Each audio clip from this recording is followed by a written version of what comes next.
गरीबी बेबसी से आजादी, अन्याय से, जुल्म से, शोषण से आजादी। आज आप जुल्म कर रहे हैं।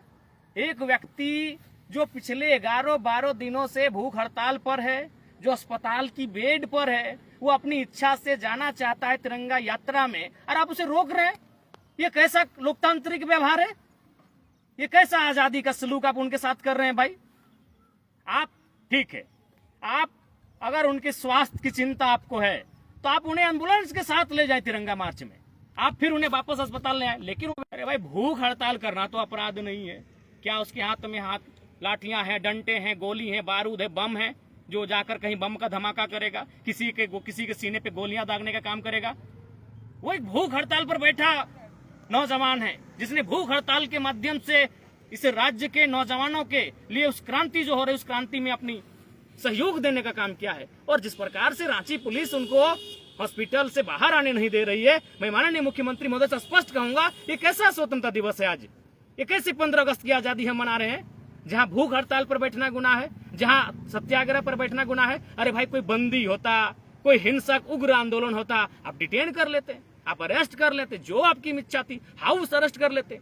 लेकिन एक भूख हड़ताल पर, जो 12-13 दिनों से भूख हड़ताल पर बैठा शख्स है, उसको आप जबरदस्ती हॉस्पिटल में, जिस प्रकार की वीडियो फुटेज सामने आ रहे हैं, हॉस्पिटल में बंद कर रहे हैं, उसे घेर कर रख रहे हैं, ये कतई उचित नहीं है। ये ना लोकतांत्रिक मूल्य है, ना ये हमारी स्वतंत्रता का अनुभव है।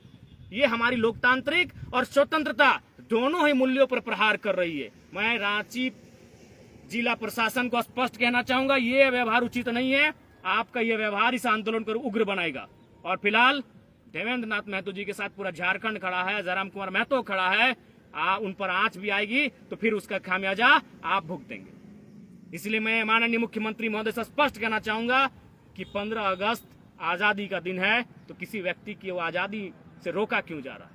क्या वो अपराधी है? अरे अगर जेल में बंद कोई अपराधी भी होगा तो उसे 15 अगस्त के कार्यक्रम में सम्मिलित होने का अधिकार है। जब वो कह रहा है कि हम मानसिक रूप से, शारीरिक रूप से हमारा दिल इजाजत दे रहा है कि हम उस कार्यक्रम में जा सकते हैं, तो भूख हड़ताल के व्यक्ति को रोकने की आवश्यकता क्या? इतनी तो कमजोर, इतनी तो डरपोक सरकार नहीं होनी चाहिए, इतना तो डरपोक और कमजोर जिला प्रशासन को नहीं होना चाहिए। इतने भयभीत क्यों हैं आप कि भूख हड़ताल बैठा हुआ व्यक्ति को आप जाने की अनुमति नहीं दे रहे हैं? कहीं ना कहीं इसमें साजिश की बदबू आ रही है, और उस साजिश की बदबू से पूरे राज्य के नौजवान पर्दाफाश करेंगे आपका। मैं और राज्य के नौजवानों से भी आग्रह करूंगा कि जिस प्रकार से आंदोलनकारियों के साथ, छात्र नेता देवेंद्र जी के साथ, अन्य साथियों के साथ दुर्व्यवहार किया जा रहा है, उस दुर्व्यवहार के खिलाफ एकजुट होने की आवश्यकता है। और जो आंदोलन चल रहा है उसे और उग्रता देने की, आक्रामकता देने की आवश्यकता है, और सहयोग और समर्थन देने की आवश्यकता है। इसलिए मैं पूरा राज्य जिस प्रकार से अब कृत्य कर रहे हैं वह देख रहा है, इस आंदोलन की गति को और धार देने का काम करेगा।